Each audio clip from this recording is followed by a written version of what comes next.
और चलिए शुरुआत करेंगे अब खबरों की। सैनिक कल्याण मंत्री गणेश जोशी ने देहरादून के राजपुर रोड कंडोली निवासी 36 वर्षीय 1/5 के सैनिक मनीष थापा के निधन पर उनके आवास पहुंचकर के गहरी शोक संवेदना व्यक्त की है। इस दौरान उन्होंने अपने और मुख्यमंत्री पुष्कर सिंह धामी की तरफ से श्रद्धांजलि अर्पित की है।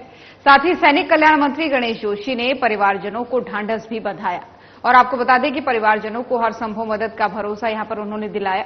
बता दें कि सैनिक मनीष थापा 1/5 यानी एफएफ गोरखा राइफल्स के हवलदार थे और वर्तमान में उनकी तैनाती राष्ट्रपति भवन में थी। बुधवार सुबह उनकी तबीयत बिगड़ी और दिल्ली में उनका निधन हो गया। आज हरिद्वार में सैन्य सम्मान के साथ अंतिम विदाई उनको दी जाएगी।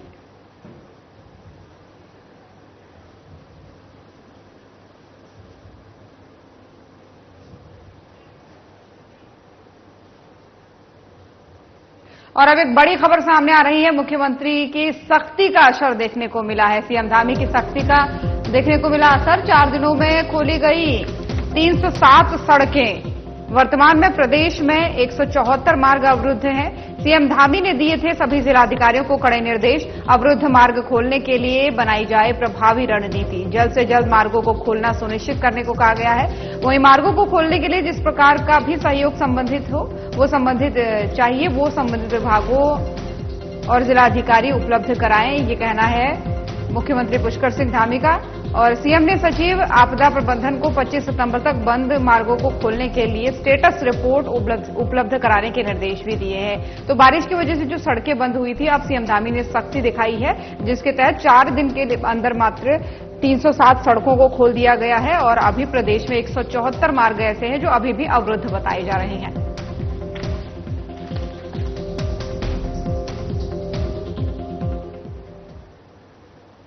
और लंढौर बाजार स्थित पंडित दीनदयाल उपाध्याय पार्क के सौंदर्यीकरण का कार्य विगत कई वर्षों से अधूरा पड़ा है।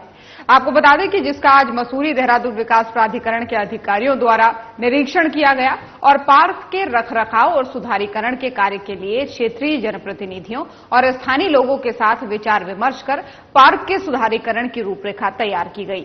इस दौरान पार्क में विद्युत व्यवस्था, रंग रोगन के कार्य के साथ ही मरम्मत का कार्य भी किया जाना है। मसूरी देहरादून विकास प्राधिकरण के अधिशासी अभियंता आनंद राम ने बताया कि 24 सितंबर तक पंडित दीनदयाल उपाध्याय पार्क का सुधारीकरण का कार्य पूरा कर लिया जाएगा, जिसके लिए सभी तैयारियां पूरी कर ली गई हैं। आज इसका निरीक्षण किया गया और इस दौरान जो भी कमियां रह गई उन्हें पूरा कर दिया जाएगा। इसमें सौंदर्यीकरण के लिए पार्क के एक तो गेट जो है उसका बनाना है और रंगाई पुताई जो थोड़ी खराब हो गई वो ठीक होना है। और इसमें एक लाइट का थोड़ा सा जो है वो तार वगैरह निकले हुए वो ठीक कराए जाएंगे। तो ये काम जो है 2-3 दिन के अंदर ही पूरे हो जाएंगे। 24 तारीख तक हमने इसमें लक्ष्य रखा है कि 24 तारीख तक इसको कंप्लीट कर देंगे। रंगाई पुताई और ये सारे काम जो है, एक आध जगह से वो ड्रेन का पाइप भी निकला हुआ है, वो पाइप वगैरह सब लगा के सब हो जाएगा। और ऋषिकेश नगर निगम के पर्यावरण मित्रों ने नगर आयुक्त से सप्ताह में एक छुट्टी देने और छुट्टी नहीं मिलने पर अवकाश दिवस का वेतन अतिरिक्त रूप से दिए जाने की मांग की है। इस संबंध में पर्यावरण मित्रों के संगठन उत्तरांचल स्वच्छकार कर्मचारी संघ ने नगर आयुक्त को एक ज्ञापन दिया है। कर्मचारी संघ के अध्यक्ष नरेश खैरवाल ने इस मामले में बताया कि निकायों में सफाई व्यवस्था से जुड़े कार्मिकों को साप्ताहिक अवकाश और अवकाश दिवस पर कार्य करने पर अतिरिक्त वेतन भुगतान किए जाने का शासनादेश कई साल पहले जारी हो चुका है, लेकिन ऋषिकेश में शासनादेश का पालन नहीं हो रहा है। इसलिए नगर आयुक्त को ज्ञापन देकर शासनादेश का पालन करने की मांग की गई है। इसके अलावा पार्ट टाइम काम करने पर अतिरिक्त भुगतान करने और शासनादेश लागू करने से अभी तक की एरियर राशि का भुगतान करने की मांग की गई है। नरेश खैरवाल ने बताया कि हरिद्वार और देहरादून के नगर निकाय में शासनादेश का पालन हो रहा है।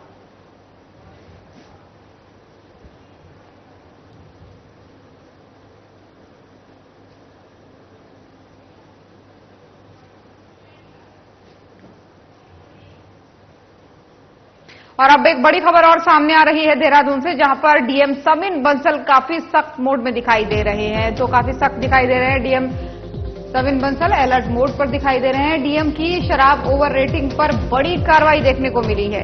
कार्रवाई के लिए खुद मैदान में उतरे DM Savin Bansal. Old Mussoorie road सहित चूना भट्टा, सर्वे चौक और जाखन स्थित शराब के ठेकों पर छापेमारी उन्होंने की है। स्वयं वाहन चलाकर ठेके तक पहुंचे डीएम सविन बंसल। ग्राहक बनकर खरीदी मैकडॉल की बोतल। सेल्समैन ने 660 की बोतल को 680 रुपए में दिया। ठेके कर्मचारियों में हड़कंप मच गया। छापेमारी में ओवर रेटिंग की पाई गई अनियमितताएं। लंबे समय से मिल रही थी ओवर रेटिंग की शिकायत। आबकारी अधिकारी ने मौके पर पहुंचकर कार्रवाई की है। 50,000 से 75,000 तक के जुर्माने के तहत चालान किया गया है। तो ये बड़ी जानकारी आपको बता रहे हैं देहरादून से, जहां पर DM Savin Bansal alert mode पर है, सख्त दिखाई दे दिए। डीएम ने शराब की ओवर रेटिंग पर बड़ी कार्रवाई की। खुद जो है ग्राहक बनकर के मैकडॉल की बोतल खरीदी और जब ओवर रेट पे दिया गया तो 50 से 75,000 तक की चालानी कार्रवाई डीएम की तरफ से की गई है।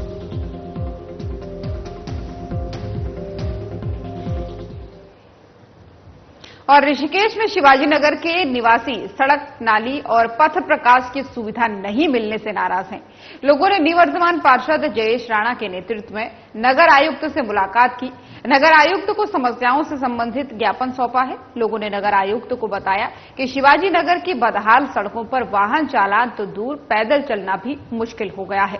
प्रतिदिन दुपहिया वाहन चालक रपट कर सड़कों पर जख्मी हो रहे हैं। रात को पथ प्रकाश की व्यवस्था नहीं होने से ये समस्या और ज्यादा गंभीर हो रही है। क्षेत्र में पानी की निकासी के लिए नालियों की व्यवस्था भी नहीं है, जिससे लोगों के घरों में बारिश का पानी घुस रहा है। पहले भी कई दफा इस संबंध में नगर निगम को अवगत कराया गया, लेकिन समस्या का समाधान नहीं हुआ। लोगों ने नगर आयुक्त से शीघ्र समस्या का समाधान करने की मांग की है। मांग पूरी नहीं होने पर नगर निगम के खिलाफ धरना प्रदर्शन और आंदोलन करने की भी चेतावनी दी है।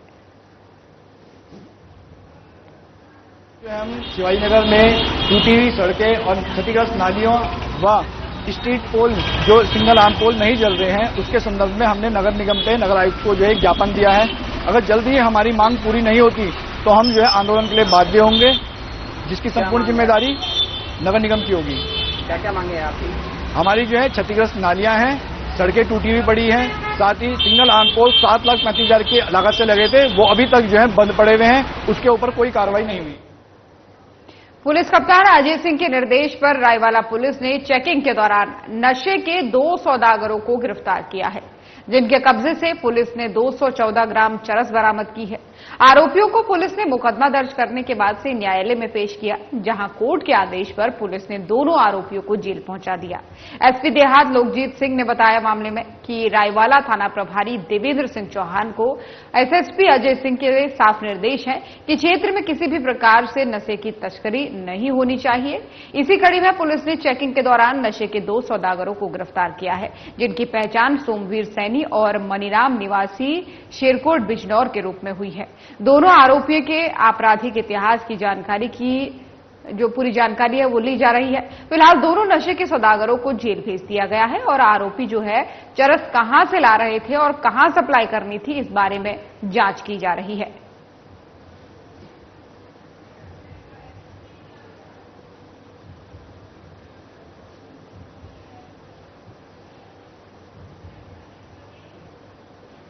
और अब एक और बड़ी खबर सामने आ रही है। चारधाम यात्रा को लेकर ये बड़ी खबर सामने आ रही है, जहां पर एक बार फिर से चारधाम यात्रा ने रफ्तार पकड़ ली है। तो ये बड़ी जानकारी आपको दे रहे हैं चारधाम यात्रा से संबंधित। मानसून के थमते ही चारों धामों में श्रद्धालुओं की भीड़ उमड़ पड़ी है। दूसरे चरण की यात्रा के लिए 2.5 लाख से अधिक श्रद्धालुओं ने अभी तक पंजीकरण करा लिया है। सितंबर, अक्टूबर और नवंबर में यात्रा के लिए पंजीकरण की बढ़ी है संख्या। केदारनाथ धाम में श्रद्धालुओं का लगातार हो रहा है आगमन। पितृपक्ष में तर्पण देने के लिए बद्रीनाथ धाम में बड़ी संख्या में पहुंच रहे हैं श्रद्धालु। बरसात के बीच भी गंगोत्री और यमुनोत्री धाम में दर्शन के लिए उमड़ रही है भक्तों की भीड़। ऑनलाइन के साथ ही हरिद्वार और ऋषिकेश में ऑफलाइन पंजीकरण भी जारी है। यात्रा की शुरुआत से अब तक 60 लाख पहुंचा है पंजीकरण का आंकड़ा। और यात्रा के अंत तक पंजीकरण की संख्या 80 लाख तक पहुंचने के अनुमान है। तो ये बड़ी जानकारी आपको चार धाम यात्रा को लेकर दे रहे हैं, जहां पर मानसून के थमते ही चारों धामों में श्रद्धालुओं की फिर से भीड़ उमड़ने लगी है और दूसरे चरण की यात्रा के लिए अभी तक 2.5 लाख से भी अधिक श्रद्धालुओं ने पंजीकरण करा लिया है।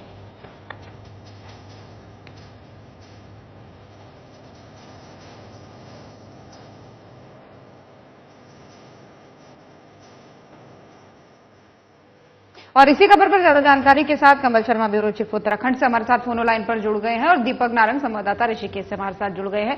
पहला सवाल कमल जी आपसे लेना चाहूंगी, दूसरे दौर की यात्रा, मानसून भी अब थम चुका है, तो ऐसे में जो 2-2.5 लाख की हम संख्या बता रहे हैं दर्शकों को, पंजीकरण की भी हो गई है, क्या कुछ व्यवस्थाएं वहां पर अभी चल रही है और कैसा माहौल बना हुआ है? हाँ ज्योति, बिल्कुल लगातार हम मानसून के लिए अपडेट लगातार हम देते रहते हैं और पिछले काफी समय से जब से मानसून शुरू हुआ था उससे पहले से हम रोज अपडेट देते हैं मानसून क्या पोजीशन रहेगी। लेकिन अब लग रहा है कि कहीं ना कहीं जो मानसून है वो अब हल्का पड़ गया है और सबसे बड़ी जो लोकल मानसून है वो थोड़ा बहुत रह गया है।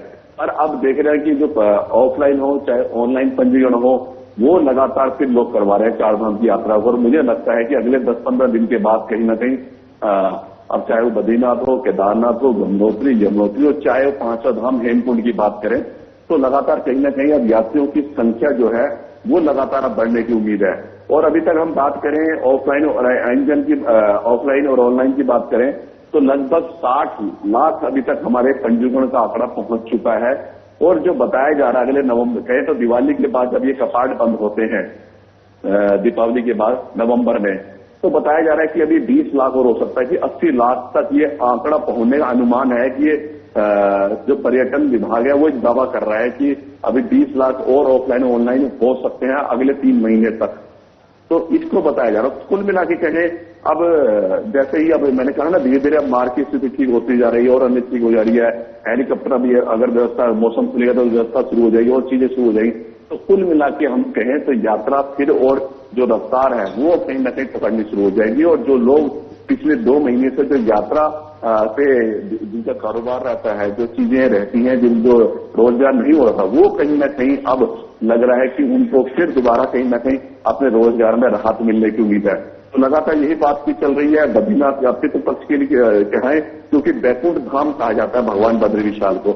बताया जाता है कि जब वो पितरों को जब दान करता है और करता है तो वो सारी चीजें पूर्ण हो जाती हैं भगवान तक, क्योंकि भगवान विष्णु का द्वार बैकुंठ धाम पर भगवान बद्री विशाल माता है। और पितृ पक्ष में वहां पर और अधिक संख्या में लोग पढ़ते हैं जो पिंड दान करते हैं, वह भगवान के दर्शन करते हैं और मोक्ष की प्राप्ति के लिए भगवान से प्रार्थना करते हैं। तो कुल मिला के कहें अब एक तरह से भगवान बद्री विशाल पे कहीं ना कहीं जो रश है वो लगातार बढ़ जा रहा है, लोग लगातार जा रहे हैं। केदारनाथ की बात कर रहे हैं, वही स्थिति कर रही है।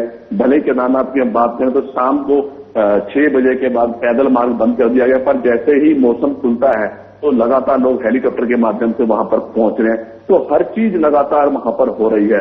तो कुल मिला के व्यवस्थित यात्रा है और धीरे धीरे से अगर जब ये रश बढ़ेगा तो कहीं ना कहीं लोगों का रोजगार भी बढ़ेगा और भी बढ़ेंगे। जो आंकड़ा मैंने अभी भी बताया आपको 80 लाख का ये आंकड़ा जो ऑफलाइन और ऑनलाइन रजिस्ट्रेशन के लिए बताया जा रहा है कि साथ आप अगर 20 लाख हो सकता है अनुमान है। अगर ऐसा हो गया तो एक विश्व रिकॉर्ड बनने जा रहा है चारों धाम की यात्रा का। बिल्कुल निश्चित तौर पर।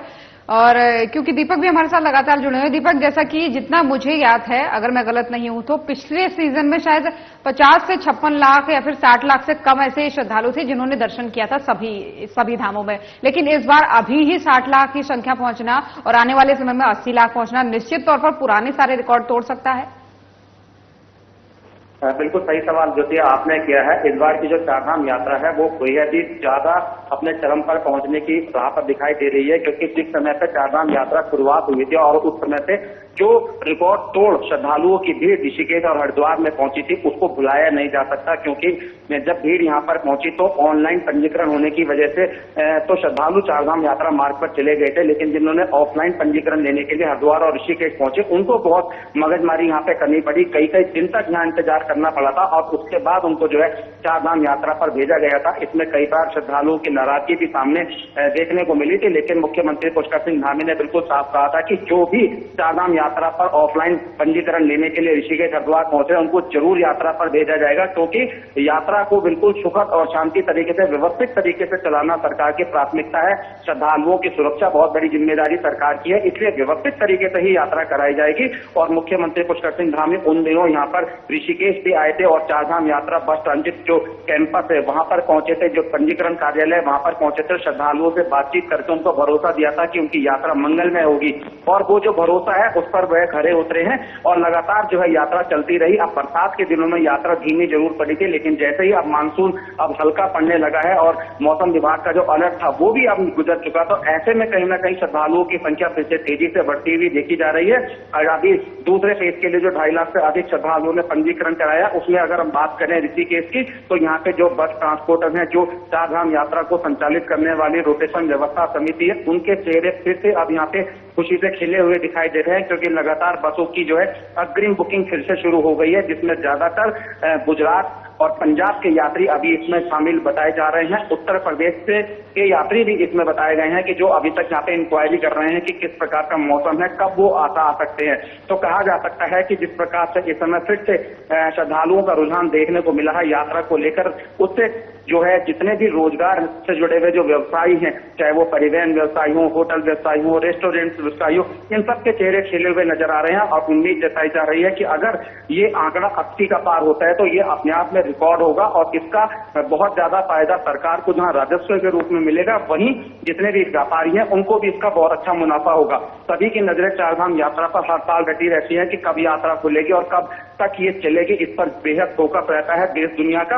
और उम्मीद ये भी जताई जा रही है कि सेकंड फेज में जो विदेशी श्रद्धालु हैं उन्होंने भी यहाँ पर इंक्वायरी करी है मौसम को लेकर के और रोड को लेकर के रोटेशन के कार्यालय में। तो उम्मीद है कि विदेशी श्रद्धालु भी जो है इस अक्टूबर और नवंबर के महीने में यहाँ पे तो यात्रा के लिए पहुंचेंगे। तो बेहद ही उत्साह वाली बात है। अब केवल सबकी नजर यात्रा पे है कि किस प्रकार से यात्रा अब सुखद रूप से चले। लोग मां गंगा से यहाँ पे आरती के समय पे प्रार्थना करते हुए भी देखे जा रहे हैं। तो कहा जा सकता है कि अब जो सेकंड फेज की यात्रा होगी वे बहुत अच्छी व्यवस्थित तरीके से चलेगी, क्योंकि मुख्यमंत्री पुष्कर सिंह धामी ने सभी जिलाधिकारियों को भी निर्देश दे दिए हैं कि श्रद्धालुओं को किसी भी प्रकार की परेशानी नहीं होनी चाहिए। पीडब्ल्यूडी के अधिकारियों को और एमएच के अधिकारियों को भी साफ कहा गया है कि जहां जहां सड़कें खराब हुई है बारिश की वजह से, उन्हें जल्द से जल्द दुरुस्त किया जाए। श्रद्धालु जब यहाँ पर आए और यहाँ से जब वापस जाए तो वो उत्तराखंड की जो एक छवि है उसको अपने दिल में लेकर के जाए कि वो फिर कहे कि हमें उत्तराखंड दोबारा से जाना है। बिल्कुल निश्चित तौर पर, क्योंकि व्यवसायियों की भी आपने बात की थी, शासन प्रशासन की मेहनत तो हम देखते हैं यात्रा के क्षेत्र में इस बार कितना और ज्यादा गंभीर थे। और जिन व्यवसायियों की आपने बात की थी, क्योंकि होता ऐसा है कि जो निचले स्तर के लोग होते हैं वो जब वहां किसी भी दुकान में, किसी भी रेस्टोरेंट को चलाने के लिए, किसी भी तरीके से अपनी आजीविका के लिए जाते हैं तो पूरे 6 महीने के लिए जाते हैं। और इन 6 महीनों में बीच में आपदा का आना, मौसम की वजह से श्रद्धालुओं को ना जाना, कहीं ना कहीं उनका नुकसान होता है, उनके चेहरे भी इससे खिलेंगे। लेकिन कमल जी, एक चीज जानने वाली बात यहाँ पर यह भी है, जब यात्रा शुरू हुई थी तो मई जून के महीने में जब यात्रा शुरू हुई तो उस समय मौसम कुछ और था, लेकिन अभी एक तरीके से ठंड शुरू हो गई है। तो अब जो श्रद्धालु जाए वो किन बात का ध्यान रखें?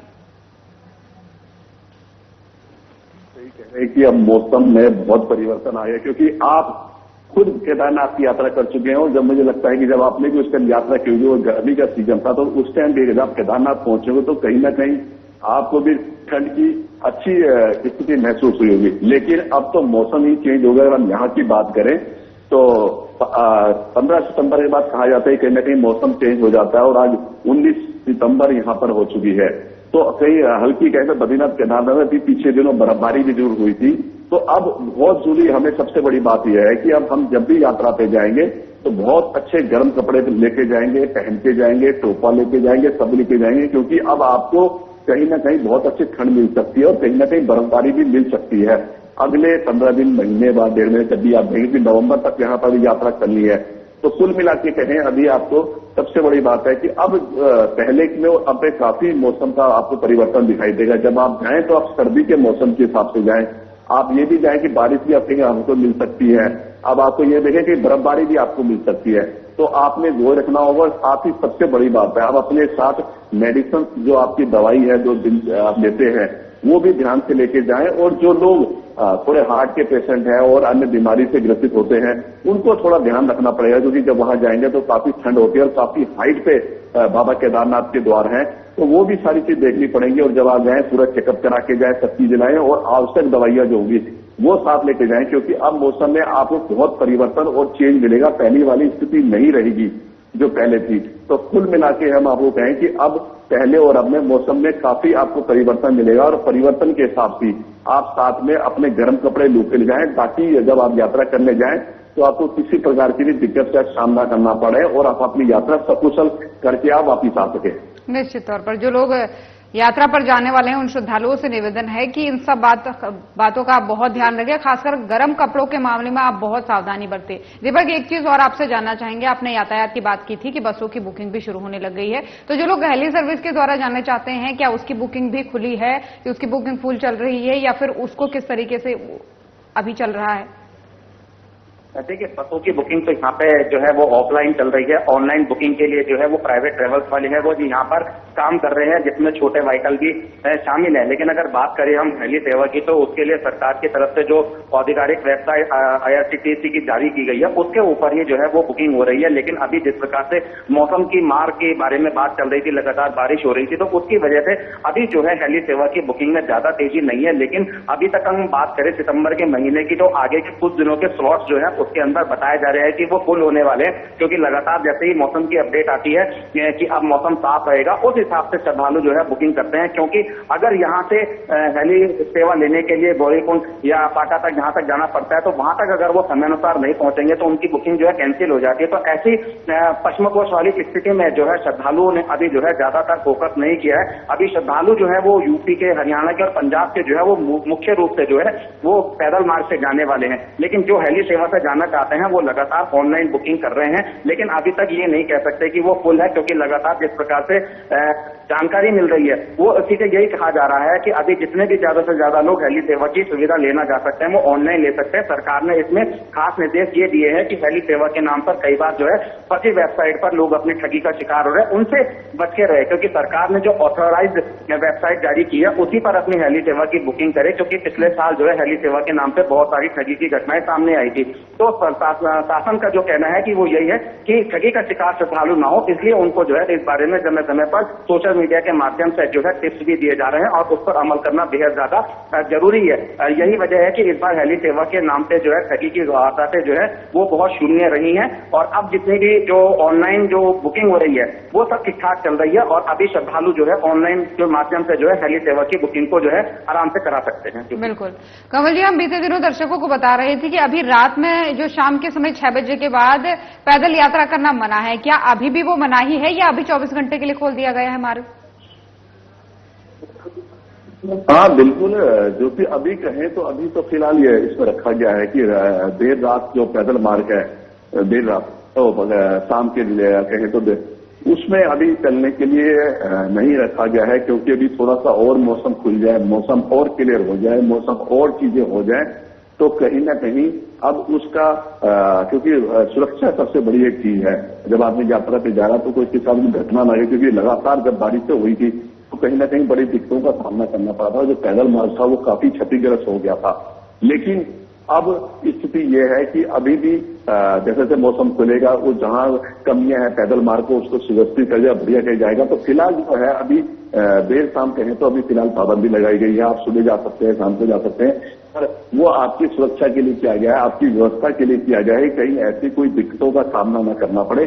तो कुल मिला के हम आपको कहें तो अभी यही रखा गया है कि आप सुरक्षित रहें, आपकी यात्रा ठीक रहे, इसलिए ये सावधानियां रखी गई हैं और सरकारी जिला प्रशासन ने निर्देश भी दिए हैं कि अभी जब पूरा रास्ता व्यवस्थित हो जाए और पूरा मौसम खुल जाए, कहीं ऐसी बारिश का असर न हो, किसी को कोई दिक्कतों का सामना करना पड़े, इसलिए अभी ये व्यवस्था रखी गई। कुल मिला के कहें आगे जैसे जैसे मौसम ठीक रहेगा और सब रहेगी तो उसको देर रात और देर शाम के लिए भी उस रास्ते को पैदल मार्ग को खोल दिया जाएगा। बिल्कुल।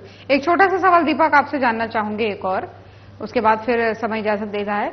वहां पर जो लोग रहना चाहते हैं, रुकना चाहते हैं रात में, क्या टेंट की व्यवस्था होती है, क्या होटलों की व्यवस्था होती है, इसकी भी एक छोटी सी जानकारी दर्शकों को दीजिए, क्योंकि काफी सारे लोग कंफ्यूज रहते हैं इसे लेके। देखिए, अगर बात करें हम ऋषिकेश की, तो यहाँ पर पे जो है टेंट की व्यवस्था तो नहीं है, लेकिन यहाँ पे होटल, रेस्टोरेंट, होटल की व्यवस्था, धर्मशालाओं की व्यवस्था है। और बात करें अगर हम बद्रीनाथ, केदारनाथ, गंगोत्री, यमुनोत्री की, तो वहां पर जितने भी जहाँ पर व्यवस्था है, वहां पर प्रत्येक कैटेगरी की वहां पर सरकार की ओर से व्यवस्था की गई है। जो श्रद्धालु होटल में रुकना चाहते हैं वो होटल में रुक सकते हैं, जो धर्मशाला में रुकना चाह सकते हैं धर्मशाला में रुक सकते हैं। और जहाँ पर बिल्कुल, यानी कहा जा सकता है जो यात्री चारधाम यात्रा पर जा रहे हैं उनको चिंता करने की जरूरत नहीं है। वहां पर धर्मशाला की व्यवस्था भी होती है, टेंट की भी होती है और होटलों की भी होती है। अपनी सुविधा अनुसार रुक सकते हैं। फिलहाल बहुत धन्यवाद आप सभी का हमारे साथ ज्यादा जानकारी साझा करने के लिए। तो देवभूमि उत्तराखंड की खबरें देख रहे थे आप। बुलेटिन में फिलहाल इतना ही। खबरें लगातार जारी हैं। नमस्कार।